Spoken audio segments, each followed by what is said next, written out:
Ayden Heaven might just be Manchester United's future superstar. Now, there's a reason why I didn't mention him in my post-match analysis of our game against Wolves, because Heaven's performance deserved its own video. Without further ado, let's analyze.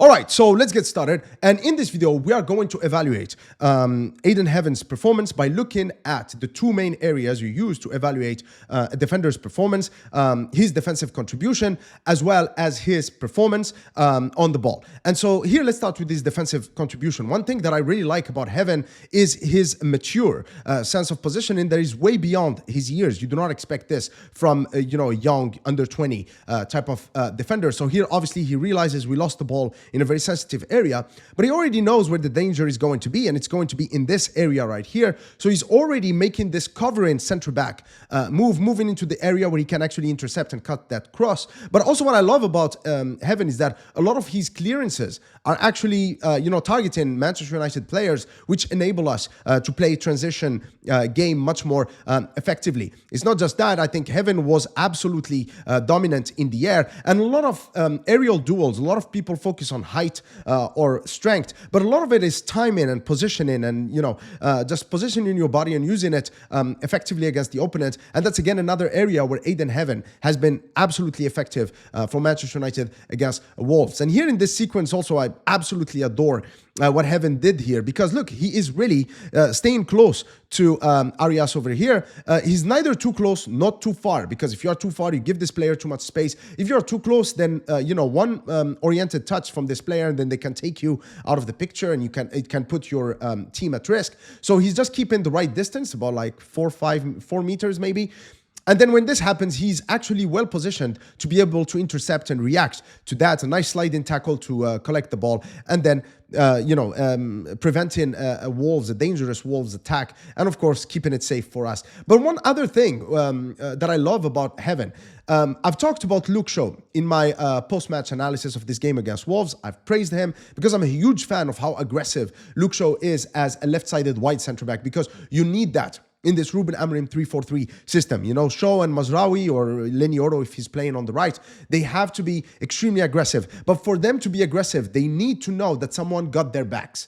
And in this case, that was Heaven, because Heaven absolutely cherishes those 100-meter dashes, when he acts as a covering center back. He enables you to play a high defensive line. Here, he identifies Arias as a danger, and then he's going to, again, just cherish that, challenge, and then just win. That actually was a throw-in for Manchester United. Here's another situation where Luke Shaw was caught off guard again. And then obviously there are acres of space for Wolves to actually exploit and hurt us. But again, Heaven is going to be, positioned in the right situation in order to win the ball. And what I love about him also is that he wins the ball cleanly, and that's extremely important. He's not reckless with his tackles, especially in these sensitive areas right here. He does not give the opposition a lot of opportunities from, fouls, etc. So, now let's talk about Ayden Heaven in possession, because that is extremely important in modern football right now. And one thing I love about him is just how much he's at ease technically. For example, here, just good press resistance in order to keep the momentum in Manchester United's favor. But of course, where he shone is actually with his progressive passes that have enabled us to play through the Wolves lines and, be dangerous throughout the game. So here, what I love about him is that he always likes to move a little bit further back to collect the ball, because he likes to have the game ahead of him. He gives himself a little bit of space and time in order to read the situation and then play progressively, effectively.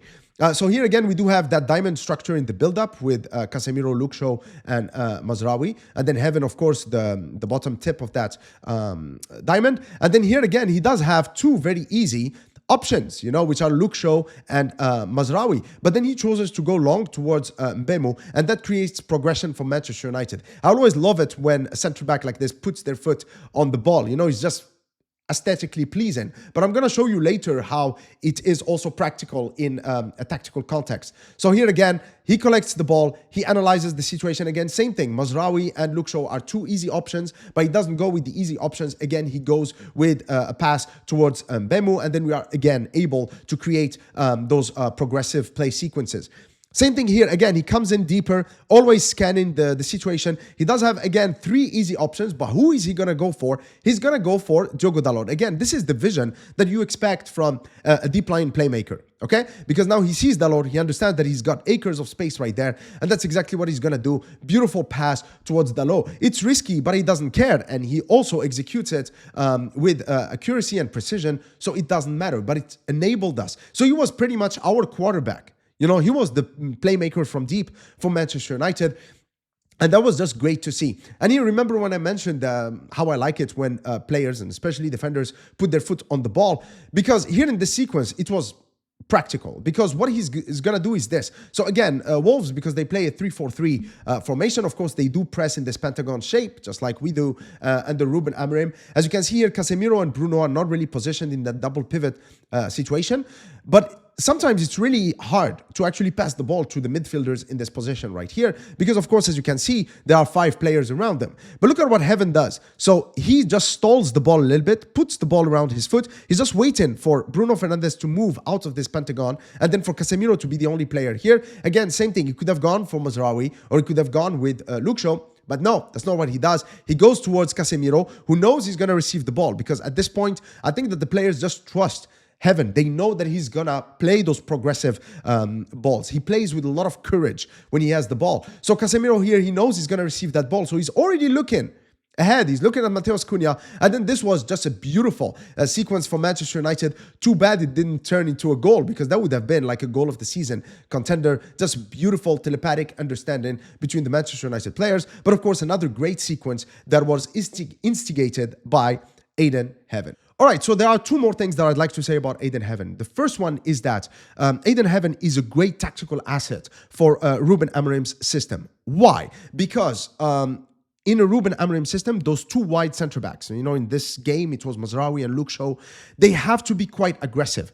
Aggressive in the way they press the opponent, but also aggressive in the way they create overloads in the wide areas as well as through the middle in order to create numerical superiority in critical areas of the pitch and either keep possession or create goal-scoring opportunities. And for those wide center backs to be able to do that freely and throughout the game, they need a central center back they can trust. And I think that Ayden Heaven is the perfect central center back for this system because his positioning is amazing. He anticipates situations well, and you know, physically he does have that recovery speed. That means that even if those wide-sided center backs are caught off guard or out of position or they make a mistake, then Ayden Heaven would be there to cover for them. That means that they will play with more freedom because of Ayden Heaven. Therefore, domino effect, it's going to lead to Ruben Amorim's tactical system becoming more effective. The second thing I'd like to say is I think that we need to commend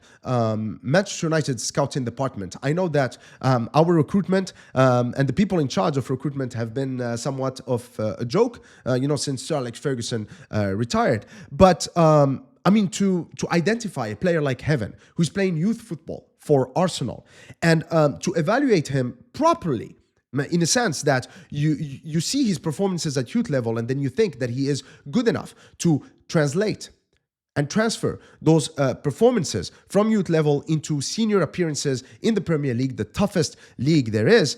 I think that's just amazing talent identification. And I think that a club like Manchester United will always go for those premium targets. But of course, those premium targets have to be accompanied by these cheeky transfers. You know, these players that nobody has ever heard of, and then they just come in, they put on a Manchester United shirt, they get on that pitch, and then they just impress everyone. So again, I'm very happy with this recruit. I'm very happy whenever I see Heaven's name on the starting lineup, and may it continue. I'm really excited to see how he's going to develop as a player. Please let me know in the comment section below, what do you guys think about his performance against Wolves, and what do you expect his future performances in a Manchester United shirt are going to look like. If you enjoyed this video, please give it the thumbs up. Until next time, cheers.